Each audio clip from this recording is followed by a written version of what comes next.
आप सभी को मेरा नमस्कार। हम देख रहे थे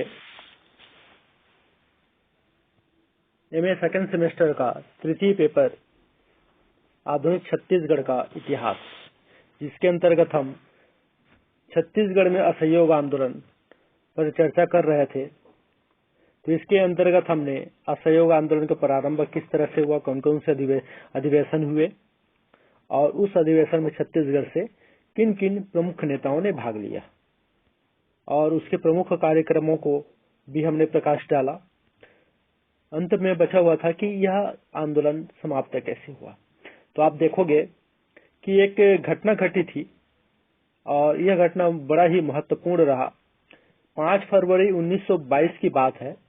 उत्तर प्रदेश के गोरखपुर जिले में चौरी चौरा नामक स्थान, ठीक उसी जगह पर जो है आंदोलनकारियों ने क्या किया, पुलिस चौकी को आग लगा दिया, जिसमें 21 सिपाही जलकर मर गए और एक थानेदार, मतलब कुल मिलाकर 12। और इसी चीज से, इसी घटना से गांधी जी जो है क्या किए, 11 को उन्होंने सामूहिक सत्याग्रह वापस लेकर रचनात्मक कार्य तथा चरखे का प्रचार, राष्ट्रीय विद्यालयों की स्थापना, मादक द्रव्य निषेध तथा पंचायतों के संगठन आदि पर विशेष जोर दिया था। और इस तरह से उन्होंने यह आंदोलन वापस ले लिया। हालांकि इस आंदोलन की बहुत आलोचना हुई, लेकिन हम जानते हैं कि गांधी जी अहिंसाधारी थे, हिंसा पर विश्वास नहीं करते थे, इसलिए उन्होंने हिंसा न हो ऐसा समझकर उन्होंने इस आंदोलन को वापस ले लिया। आइए, ये तो हो गया, देख लिए। इससे संबंधित कुछ नोट्स हैं, उस नोट्स पर चर्चा डालते हैं।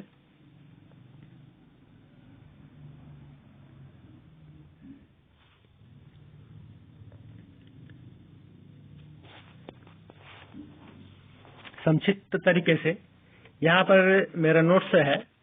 यहाँ पर 31 अगस्त 1920 को खिलाफत दिवस, फिर जो है महात्मा गांधी द्वारा केसरी हिंद वापस। इस तरह से कई नेताओं ने अपने पदवी का त्याग भी किया और उपाधियां भी त्याग की।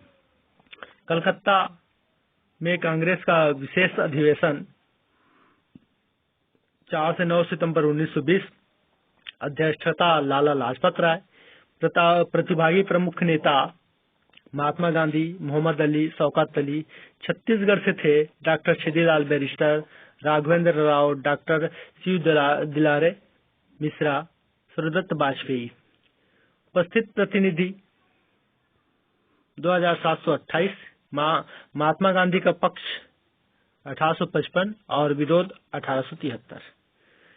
क्या क्या सिफारिशें हुई इसमें? पदों का त्याग, जलसों में शामिल न होना, शासकीय स्कूलों कॉलेजों का बहिष्कार तथा प्रत्येक प्रांत में राष्ट्रीय और कॉलेज स्थापित, सरकारी अदालतें व वकीलों का बहिष्कार, मेसोपोटामिया में नौकरी, सैनिक क्लर्क और श्रमजीवी से इंकार। इस तरह से कई सारे जो है सिफारिशें की गई। फिर उसके बाद जो है नागपुर अधिवेशन हुआ। मैं आप लोगों को पिछले सेशन में बता दिया था। यहाँ पर देखते हैं नागपुर अधिवेशन 26 दिसंबर 1920। बैरिस्टर अभ्यंकर सेठ जमुनालाल बजाज, खपरगंज स्कूल बिलासपुर सभा का आयोजन स्थान हेतु चयन किया गया था। माधवराव सरपे, छेदीलाल बैरिस्टर। इस अधिवेशन के सभापति थे विजय राघवाचार्य। स्वागताध्यक्ष थे जमुनालाल बजाज। प्रतिनिधि 14,582 थे, 10,500 मुसलमान और 169 महिलाएं। बिलासपुर से थे राघवेंद्र राव, ठाकुर छेदीलाल बैरिस्टर, यदुनंदन प्रसाद। रायपुर से पंडित रविशंकर शुक्ल, वामन राय लाखे, बैरिस्टर CM ठक्कर, ठाकुर प्यारे लाल सिंह, पंडित सुंदरलाल शर्मा और सखाराम दुबे। धमतरी से नारायण राव मेघावाले, नथुजी जगताप, छोटेलाल बाबू, दारू डोगरा नारायण सिंह राव दीक्षित, दादा साहब जाधव, बाजीराव रणसिंह, पंडित शिववर्धन प्रसाद, सेठ रामलाल। गांधी जी का असहयोग प्रस्ताव अंतिम रूप से इसी अधिवेशन में पास हुआ। विभिन्न स्वरूपों व आंदोलन की प्रगति कैसे हुई, उसी स्वरूपों के आधार पर चुनाव का बहिष्कार व त्याग, स्कूल कॉलेजों का बहिष्कार, राष्ट्रीय विद्यालयों की स्थापना, स्वदेशी वस्तुओं का प्रचार व विदेशी वस्तुओं का बहिष्कार, अछूतोद्धार व गोवध निषेध कार्यक्रम, तिलक स्वराज्य फंड के लिए चंदा, असहयोग आंदोलन काल की प्रमुख राजनीतिक गतिविधियां कौन कौन सी हुई। बिलासपुर जिला राजनीतिक परिषद, अध्यक्षता कर रहे थे अब्दुल कादिर सिद्दीकी जो कि एक वकील थे। यहाँ पर एक कथन है, जिस प्रकार ये ब्रिटिश बिजली फक पड़ गई है उसी प्रकार ब्रिटिश शासन फक पड़ जाएगी। यहाँ पर दूसरा, माखनलाल चतुर्वेदी की गिरफ्तारी। आप देखोगे माखनलाल चतुर्वेदी जो कि उनको गिरफ्तार कर लिया गया था और जेल में ही उन्होंने पुष्प की अभिलाषा नामक प्रसिद्ध कविता की रचना की। कब? 18 फरवरी 1922 को। रतनपुर परगना कांग्रेस सम्मेलन हुआ, फिर अहमदाबाद कांग्रेस और छत्तीसगढ़।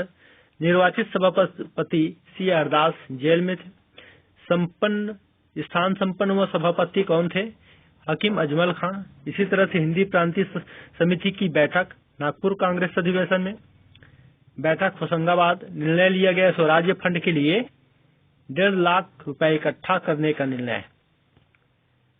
इसी तरह से नगरीय सेवा सत्याग्रह, चौरी चौरा का घटना, मतलब कौन से 5 फरवरी को हुआ था। अभी बताया आप लोगों को मैं कि उत्तर प्रदेश के गोरखपुर जिले में एक छोटा सा जगह था चौरी चौरा जगह, उस जगह पर यह घटना घटी थी और स्थगन हुआ 12 फरवरी 1922 को और 12 मार्च, मतलब 12 फरवरी 12 मार्च, एक माह बाद 1922 को गांधी जी को गिरफ्तार कर लिया गया।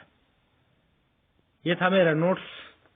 तो आप नोट्स देख लेंगे और इसको अपने नोट्स में उतार लेंगे और जरूरी चीज ऐड कर लेंगे। धन्यवाद।